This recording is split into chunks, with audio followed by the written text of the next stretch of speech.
Alright, let's take my trusty car here.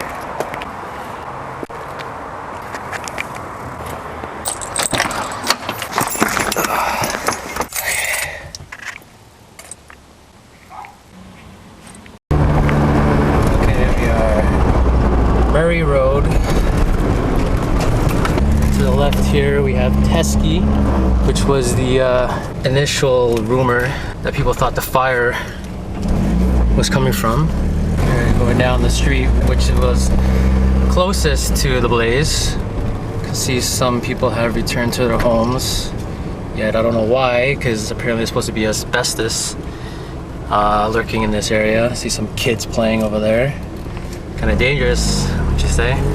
But yes, as you can see, the houses, some of them had their windows blown out.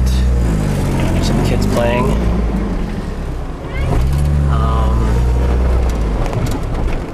See, I can see here some of them. Okay, over here. Look at that. Houses with their windows all boarded up.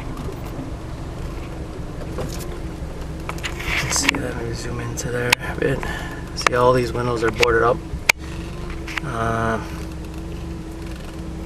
And to the left, the sun's kind of in the way, but was where the blaze was. You can kind of see over here, I don't know if you can see that, but right over the fence here you can see just the top of a burnt out building. Straight ahead you can see they blocked off the place with some hazardous or police tape, preventing anyone from going in there. So and over here, I guess this is probably the house closest to the explosion. Looks like they even had their garage blown out somehow. Maybe they had windows in their garages and they're blown out, but yeah, crazy. But yeah, there you have it.